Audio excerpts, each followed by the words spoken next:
السلام عليكم ورحمة الله وبركاته. أهلا بكم حبايبي في قناتي الجديدة. كل يوم جديد مع نوجة ومطبخها. إن شاء الله هعمل لكم جولة النهاردة في مطبخي اللي انتوا هتشوفوني فيه كل يوم. يا رب ينول إعجابكم يا رب. يلا نبدأ مع بعضنا جولة في المطبخ.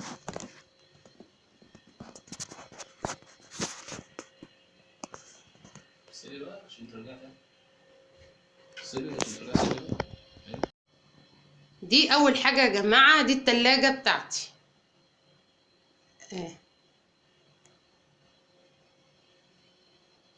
وديت رفين احنا عملناهم اخترعناهم علشان احط الحاجات دي عليهم. جوزها اللي عاملها. دي الرخامة طبعا اللي هنعمل عليها الوصفات بتاعتنا.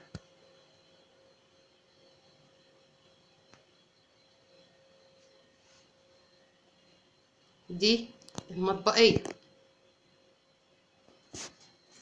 بصفي عليها المواعين.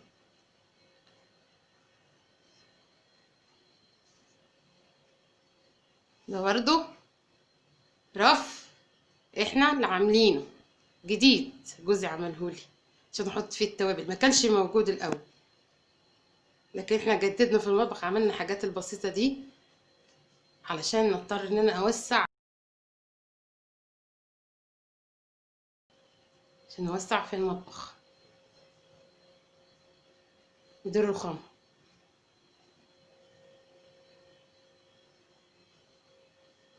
على طبعا منظمين دول بتوع المعالق والسكاكين. الصبانة طبعا حاجات بتتحط على الحوض على الرخامة. دي التوابل اللي انا بستخدمها كل يوم. دي التوابل اللي بستخدمها كل يوم تبقى قدامي عشان تسهل لي الحركة في المطبخ جنب البوتاجاز. وده حاجات بستخدمها برضو لما باجي بطبخ على البوتاجاز. وادي البوتاجاز بتاعي، بوتاجاز بسيط بس حلو يعني.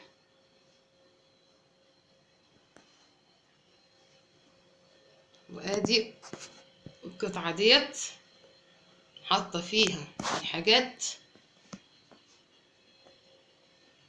الحاجات اللي بستعملها برضو، زي التوابل كده، زي برضو دقيق وحاجات من دي، دقيق، حاجات لسان عصفور، شعرية. حاطة هنا حاجات برضو اهيت، خلاط. هنا طقم حلل بتاعت الفول. هنا الحلل برضو اللي بستخدمها، وفي حلل تانية بستخدمها تحت برضو. وهنا برضو حاطة حاجات زي كده بستخدمها برضو.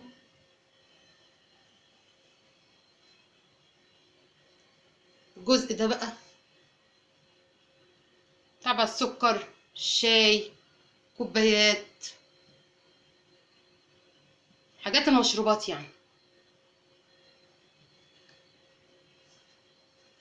دي برضو ده منظم زي ثبت كده بس شكله حلو يعني. بحط الحاجات اللي هي الرفيع اللي ما بستخدمهاش قد كده يعني، واللي ايه بعيد عن ايدي شويه، بحيث ما تعملش كركبه تحت. دول برضو منظمين كده، حاطه فيهم بعض برضو حاجات من غطيان الحلل، البلاستيك ستريتش، الفويل.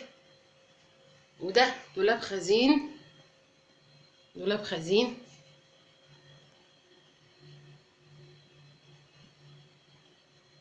حاطه فيه بقى المكرونات والزيت، برضو بلاستيكات، حلل، مصافي.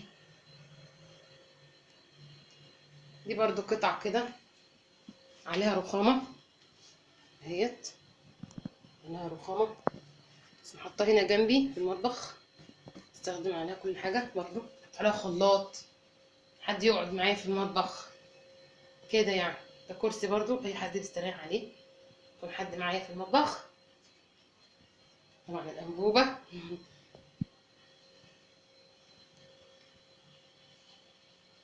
ده شباك المطبخ. وادي الحاجات تاني جبتها من الاول. القطعة ديت ما كانتش موجودة في المطبخ، جوزي الله يبارك لي فيه صراحة عمل لي القطعة دي عشان يسهل لي استخدام التوابل. كانت موجودة اصلا هنا، كانت موجودة هنا تحت القطعة دي، تحت الحوض. كان صعب عليها بقى، كان السكر على الشاي على كله، كنتش بقدر استخدم القطعة دي من تحت، كله كان سايح على بعضه، كنتش بعرف ان انا اجيب لا سكر ولا شاي، كان كله على بعضه. فكانت القطعة دي بالنسبة لي هي الدولاب اللي بستخدمه، هي والقطعة دي كان هنا الحلل وهنا التوابل على الشاي والسكر. كانتش بقى ايه مسهله لي ان انا استخدم اي حاجة في المطبخ. عشان كده انا عملت شوية تجديدات في المطبخ، وبسبب كده انا سميت القناة بتاعتي كل يوم جديد مع نجوم مطبخ. طبعا تحت الحوض، طبعا في يوم من الايام بقى هنعمل لها ضرف كده من تحت، ونخليها كده يعني حتى تسهل لي ان انا استخدمها يوميا. هنا برضو تحت الحوض خليها منظفات زي البريل بقى والكلور، سبونشة، سلك المواعين. ده كرسي المطبخ. هنا بقى حاطه تربو كده بتاع البطاطس، حاطه فيه بصل، حاجات بستخدمها يعني كل يوم. ده منظم برضو، حاطه فيه معالق زياده وحاجات زياده. دي الرخامه برضو من التاني، الرخامه بتاعتي.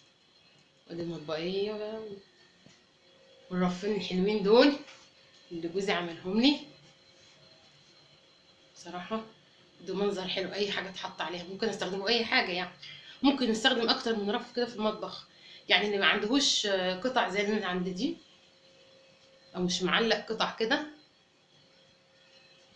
ممكن يستخدم حاجات زي كده يعني، رفوف زي كده عادي. ممكن نخترع حاجات تسهل لنا حياتنا. تلاجة طبعا حطيناها هنا في المكان ده علشان توفر لنا مكان. دي حاجة جميلة كده، ورد كده، كانت اختي عاملahولي.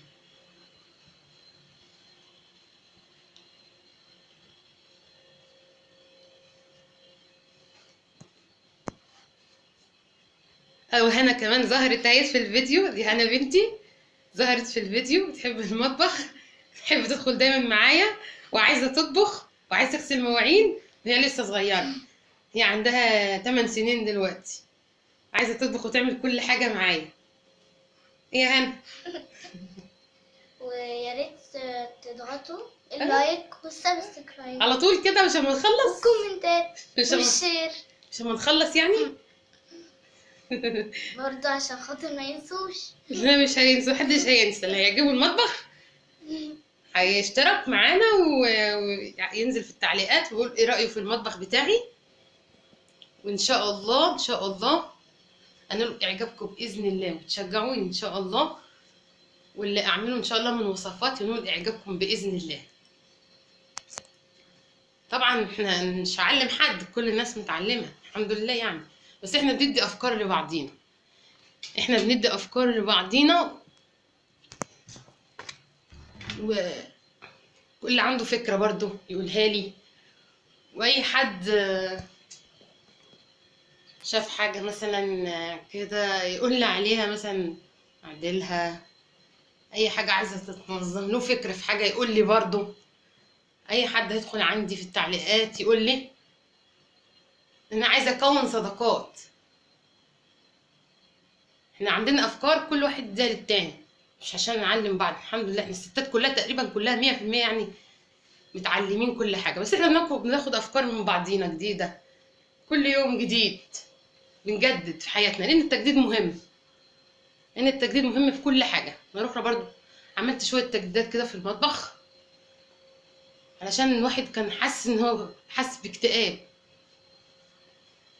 فالحمد لله شويه تجديدات بسيطه كده بتخلينا نعرف نتحرك في المطبخ، لان المطبخ ده بنقضي كل وقتنا فيه، فلازم يكون احسن من باقي الشقه، علشان تبقى نفسيتنا مستريحه ونبدع ونعمل احلى الاكلات. مش كل ما ندخل المطبخ نلاقي اي كلام، نلاقيه مش نضيف فنخرج منه بسرعه، لا لازم يكون المطبخ نضيف وجديد كل يوم على طول، مش كل يوم نجدد، كل فتره كده نجدد ونغير عشان ما نحسش بالاكتئاب.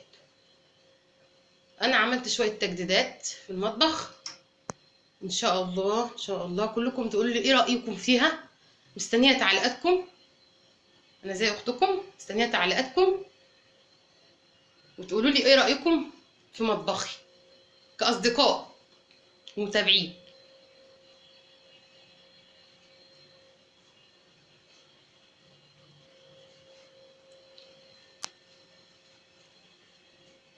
هنا بقى كانت قطعه الحته دي، الحته فيها الكرسي الترابيزه دي، كان هنا ديب فريزر وهنا التلاجة وكان في وحده هنا، ده كان كل ده المطبخ، انما القطعه دي كان عاملينها جديد، والدولاب ده برضو جديد عشان يوسع لنا، طب نعمل كده عشان يوسع لنا المطبخ، لان الحاجات التانية اللي كانت محطوطه هنا زي الديب فريزر والتلاجة مكان الكرسي ومكان الترابيزه دي كان عاملين لي زحمه في المطبخ، كنتش بعرف اتحرك في المطبخ، وما كنتش كمان بعرف احط حاجتي لا حلل ولا توابل، لان دي القطعه دي اللي تحت دي كانت هي المطبخ بتاعي، كان فوق التوابل والشاي والسكر،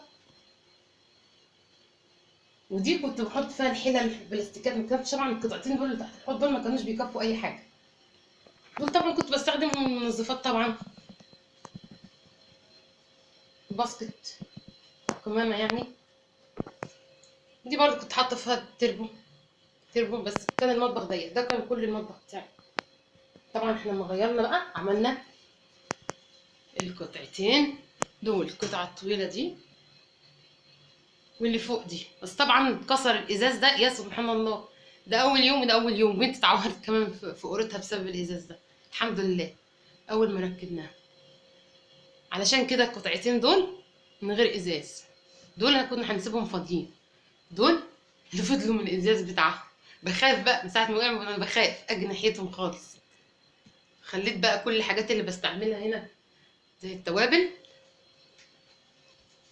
خليت جوزي عمل لي القطعه دي، قطعه والله كانت مهمله كناش بنستعملها في حاجه، جمعت فيها كل التوابل، البهارات بقى والسمنه والسكر والملح، بهارات والشطه وكزبره بقى والدقه، الدقه دي هي عباره عن ملح على كمون على شطه، كل ده هقول لكم بعد كده ان شاء الله.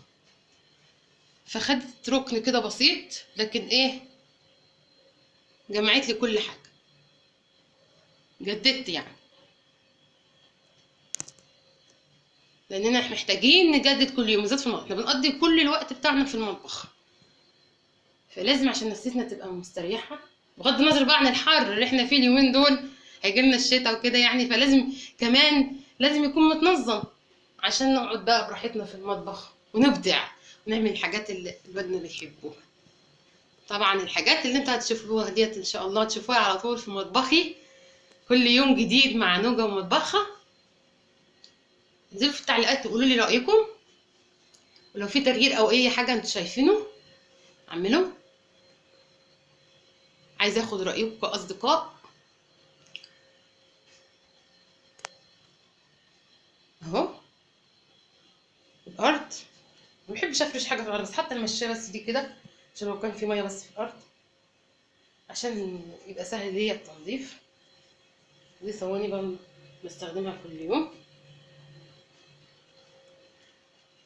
طبعا الحاجات دي كلها ده كله مطبخي بسيط بسيط، بس اهم حاجه مش بكبر المطبخ ومثلا في كتر الحاجات اللي فيه، لا، اهم حاجه يكون منظم ونظيف. المطبخ لازم يكون منظم ونظيف، علشان انا كنت حاسه باكتئاب اصلا لما ما كنتش منظمه الاول، لان طبعا القطعه دي ولا الرفين دول كانوا موجودين، ولا القطعه دي ولا الدولاب الخزين ده. طبعا كان هنا في قطعه صغيره هنا تقريبا عرض دي كده قد دي كده، قد القطعه الترابيزه اللي هنا دي كده، كنت بستخدمها برضه، احط فيها رفايح كده زي مواعين وحاجات. وكان هنا مكان الكرسي كده كان التلاجة، وكان مكان دولاب الخزين ده كان ديب فريزر.